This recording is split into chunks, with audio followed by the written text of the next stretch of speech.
Your seat isn't prepared for the wedding, so it's goodbye here, haha, my sister-in-law said triumphantly, as soon as we landed at the airport. Today, she is having her wedding in Hawaii. We came all the way to Hawaii, with my husband and his family, but her words were directed solely at me. What do you mean? I asked, feeling flustered, and she continued, You weren't supposed to be invited to the wedding, right? I haven't even made a hotel reservation for you. Maybe you should camp out or just go back home now, haha. My name is Lilith. I'm currently 30 years old, and I've been married to my same-age husband, Jace, for a year now. Jace and I met at a social gathering and quickly hit it off, leading to us dating. During our dating period, we had occasional arguments, but my love for Jace remained strong, and when he proposed, I happily accepted. After getting married, we began living together, with Jace's parents and his sister in the family home. However, right from the start of our new life, I felt that Jace and my in-laws were treating me really badly. First, it was revealed that Jace held traditional gender role beliefs and looked down on women.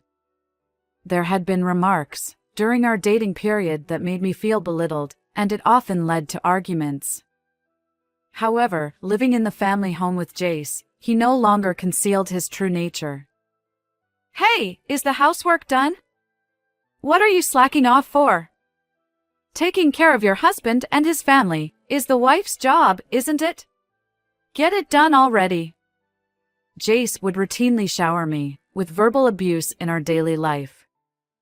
However, despite his gender-biased beliefs, he seemed to care deeply for his own family, treating his mother and his 2 years older sister as equals. Furthermore, his family, especially my mother-in-law, viewed me with disdain, and the bullying from my mother-in-law was particularly severe.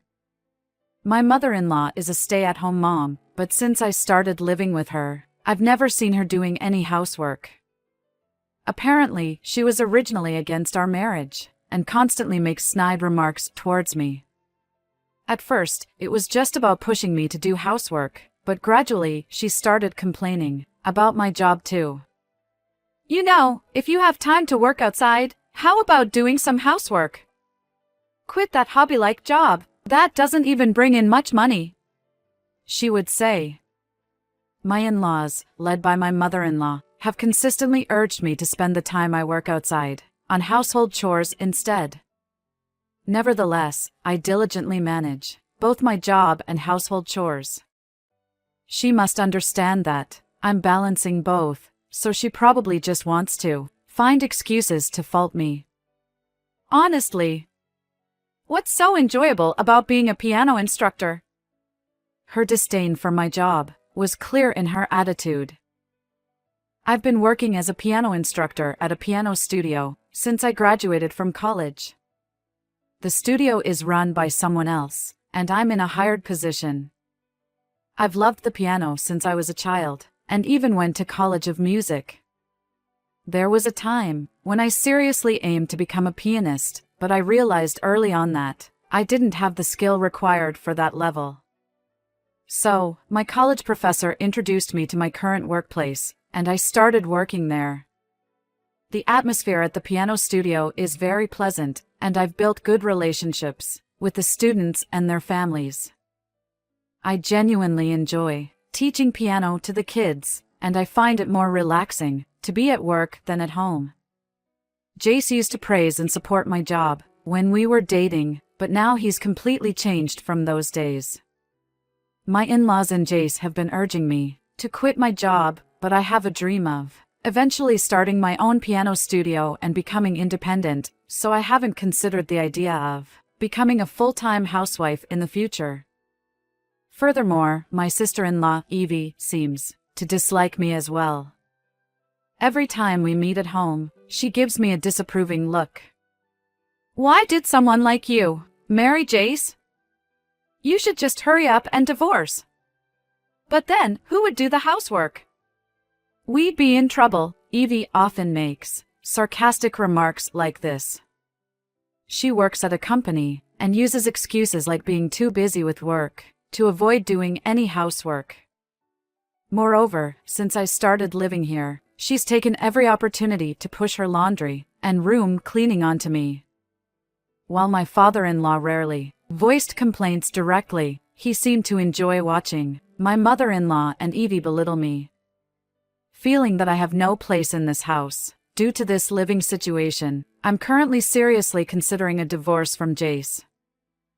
One day, Evie's wedding was announced.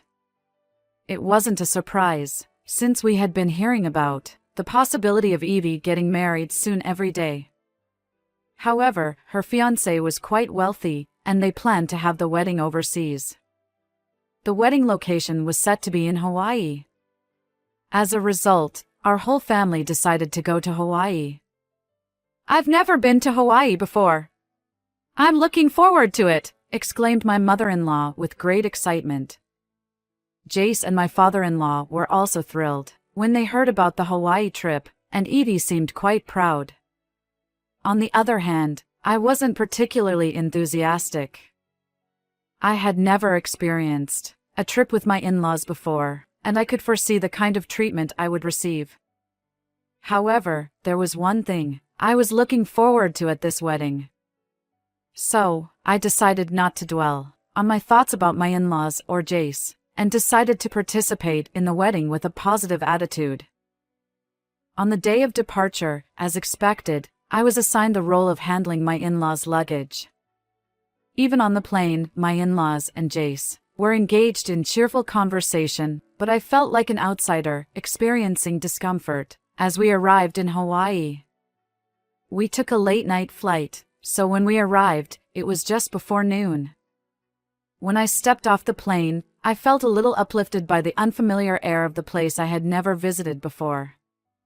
However, right after picking up our checked baggage, Evie told me something I hadn't anticipated. "Thanks for handling the luggage. We didn't prepare a seat for you at the wedding, so it's goodbye here," haha, Evie said. I couldn't immediately grasp what she meant. Evie was smirking triumphantly, and my in-laws and Jace were grinning as they looked at me. What do you mean?" I asked, feeling shaken.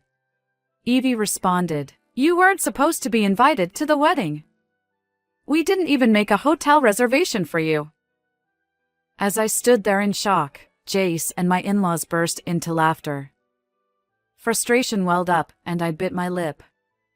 Evie continued, "A fancy hotel doesn't suit someone like you. Maybe you can camp out somewhere. If you don't like that, then why don't you just go home?" As she said that with a frivolous smile, I couldn't help but recall all the cruel treatment I had endured from them over the years, and tears welled up in my eyes. Could something so unfair be allowed to happen? My in-laws and Jace didn't defend me. Instead, they were laughing, urging me to leave. I realized I had no allies here, and my patience had reached its limit. With determination, I told my in-laws and Jace, "I understand. I'm going back." In response, my in-laws and Jace let out hearty laughter, seemingly pleased. My mother-in-law said, "Well, that's good. It'll be refreshing without a burden like you." My father-in-law added, "Indeed. You should hurry back and take care of household chores." Then, Jace mocked, "Just go back now. And of course, you'll have to pay for your own return flight, haha." Afterward, they each carried their own luggage and left the airport, leaving me behind.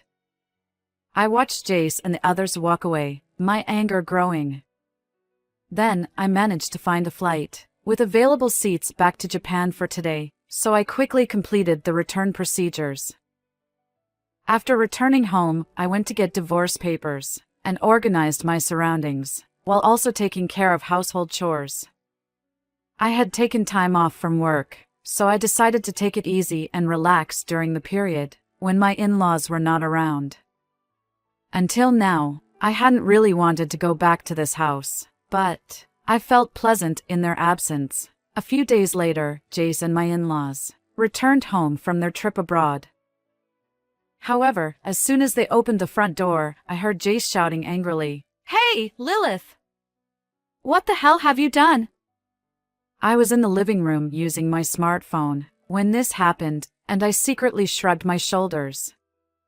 Jace's usual heavy footsteps drew closer to the living room, and he, along with my in-laws and Evie, appeared with fierce expressions. "Welcome back! Is something wrong?" I placed my smartphone aside and pretended not to know anything. Then, my mother-in-law approached, shouting loudly, "Don't play dumb!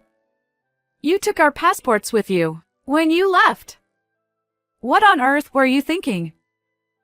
I just smiled and replied, "When I was told to leave, I wasn't told to return the passports.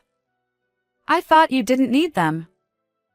Actually, when we went to Hawaii, Jace and my in-laws had assigned me the responsibility of managing the passports.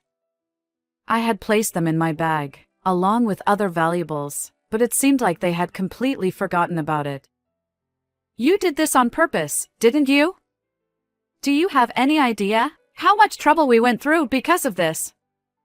Jace shouted at me, his face turning bright red. They only realized the passports were missing the day before they were supposed to return. In a panic, they rushed to the embassy to get emergency travel documents for the trip back home. Afterward, Jace and my in-laws began recounting the difficulties they faced once I had already returned.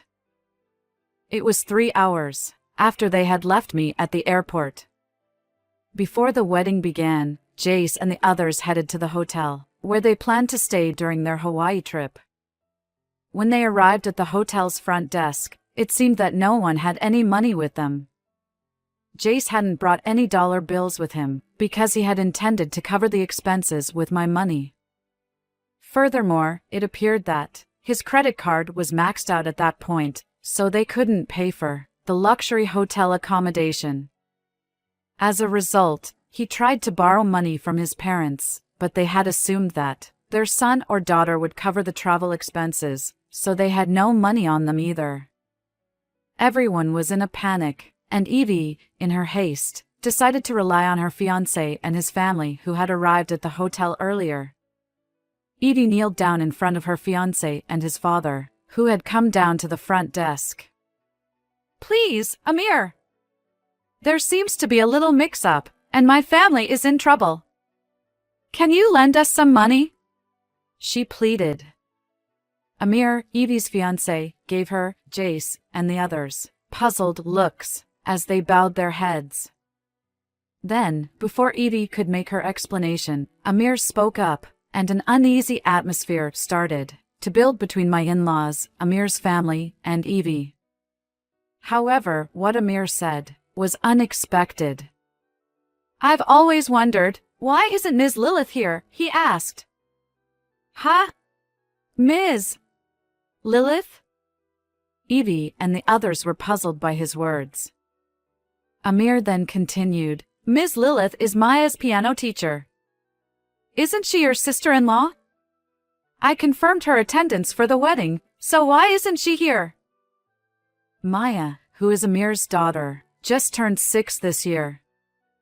Actually, Amir has a history of divorce and has one daughter, who happens to be one of my piano students.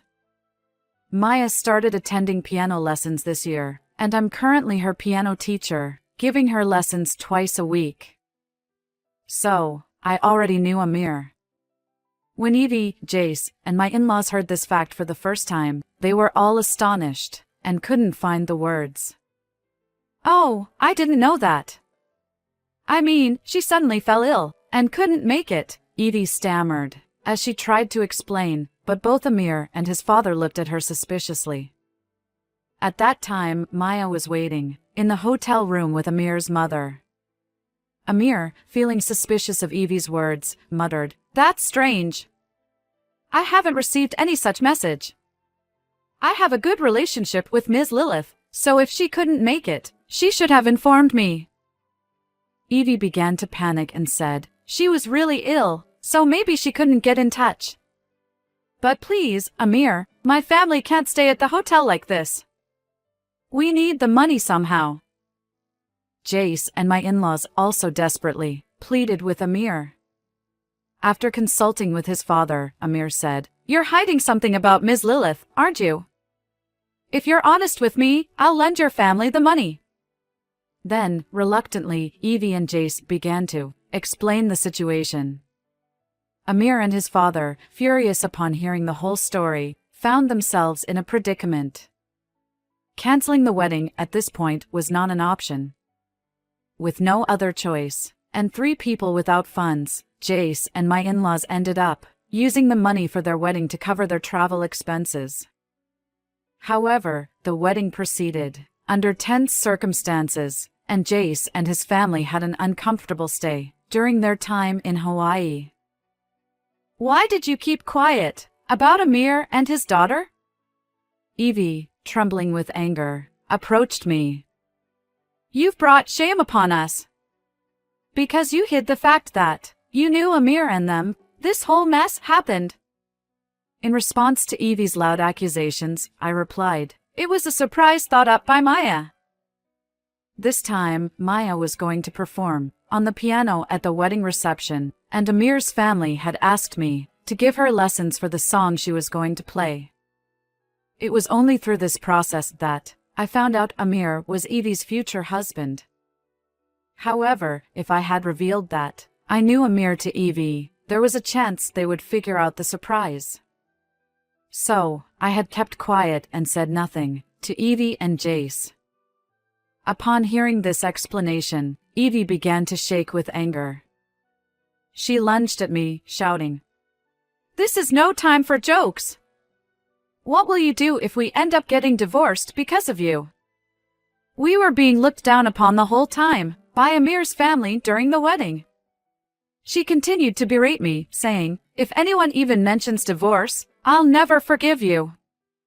I finally secured a wealthy husband, you know." "Did you marry Amir for his money?" I calmly asked, and in her emotional state, Evie began to reveal her scheme, without even being asked. Evie had always wanted to marry a wealthy man, but she hadn't been lucky enough to find a good match. Despite attending matchmaking parties and similar events, her high standards had left her without any promising encounters.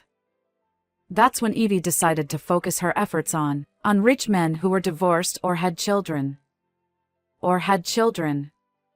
She began chasing Amir, eventually starting a relationship with him, and successfully securing a marriage. Knowing her true nature, I could only assume that she had been pretending to be someone she wasn't in front of Amir. She said with a nonchalant attitude, "If I ask for something, he'll immediately give me the money. There's no one else like him, right? Well, I should say, there's no better wallet than him. Otherwise, I wouldn't choose a divorced Ma-en." It was clear that Evie's affection was directed more towards Amir's money than towards Amir himself. As I understood this, anger began to well up inside me, but I managed to restrain myself and speak up. "Well, what about Maya then? Amir said that she's very fond of you. Maya herself was practicing the piano diligently to surprise you at the wedding. Don't you have any affection for her?" I inquired. Evie scoffed and replied, "It's easier to live together if the other person's child likes me, so I treated her kindly. Let me make it clear, though, I never had any intention of becoming the mother of such a child from the beginning." She revealed her true feelings, while belittling Amir and others. She had no interest in Maya at all, even though Maya had practiced the piano so much for her sake. How far would she go to ridicule people? I finally lost my patience, pushed Evie's hand away, and wordlessly presented my phone to her. "Huh? What's this?" I didn't react to Evie's confused expression. Instead, I spoke to my phone. "Amir, did you hear that? Your wife doesn't love you, or Maya at all." At that moment, Evie's face turned pale. "Wait, you can't be serious." Actually, my phone was currently in speaker mode, unbeknownst to Evie. The person on the call was none other than Amir, who had been listening to the entire conversation. "Wait, when did this start?" Evie exclaimed. "From the moment you all returned home," I replied. "No." Evie was speechless, and Jace and the in-laws were bewildered. "Thank you, Ms. Lilith." "That's enough," Amir's voice came from my phone. "Amir! It's not what it sounds like." Evie began to make an excuse, and her face covered in cold sweat. However, Amir let out a deep sigh, and responded with exasperation. "That's enough. I understand everything now. You were only interested in my wallet, and you have no affection for Maya. I'm disappointed in you. I'm sorry to Maya, but I have no intention of living with you in the future." Amir demanded a divorce. "And I'll make sure to inform my parents about this matter. You don't need to come back to this house. Your parents, stay away from us." After Amir firmly stated, he thanked me and ending the call. I shrugged and put my phone back in my pocket. Then, I looked at Evie. She muttered, "My money!" as if it were a whisper, and she slumped to the floor. To prioritize money even in such a situation was beyond belief. I was left speechless in exasperation. I turned away from the dejected Evie and glared at Jace. "I'm getting a divorce too. I've already received the divorce papers, and I've signed them. I packed my things while you were all absent, so I'm leaving immediately. I have no intention of continuing to be your servant," I told them. The first to voice their objections was my mother-in-law. "Wait a minute. Who's going to take care of the housework if you're gone? You can't just decide on a divorce for your convenience. I won't allow it." "Yeah. Why are you defying me? You should just do as I say. That's what being a wife is all about." Jace chimed in, after my mother-in-law. Fueled by the frustration I had been holding back, I took a deep breath and shouted, "You're only thinking about your own convenience too. I'm saying, I won't be used the way you want anymore. You can share the housework or whatever, but it's not the wife's job to be a doormat." Jace and my in-laws, who had never seen me raise my voice like this before, looked stunned. They probably never imagined I would rebel. Ignoring their bewildered expressions, I handed the divorce papers to Jace and left the house that same day. Around the same time my divorce from Jace was finalized, it seems that Evie and her husband also got divorced. My in-laws had been proudly boasting to neighbors and relatives about their daughter's wealthy spouse. However, their marriage quickly ended after the wedding, and they became a laughingstock. They say they feel uncomfortable, as they are looked at with disapproval by the neighbors. After our divorce, Jace, it appears, was in a hurry to find a new wife, and actively participated in dating apps. However, his conversations often revealed his traditional gender-biased beliefs, causing women to avoid him, and he's been struggling in the dating scene. On the other hand, I threw myself into my work as a piano instructor, and gradually, my popularity started to grow. I finally fulfilled my dream of opening my own studio. Since then, I've been living a fulfilling life, teaching kids piano and enjoying my independence. I currently rent a space, but I plan to buy a house in the future and run my studio from there. I'm still in touch with Amir and Maya. Amir, due to this incident, has lost trust in women and has no intentions of remarrying. He's committed to raising Maya with the help of his parents. Maya continues to attend my piano classes and works hard on her piano skills. As for me, I'm currently not considering remarriage. I intend to cherish relationships with myself and the people around me from now on, and strive to lead a fulfilling life.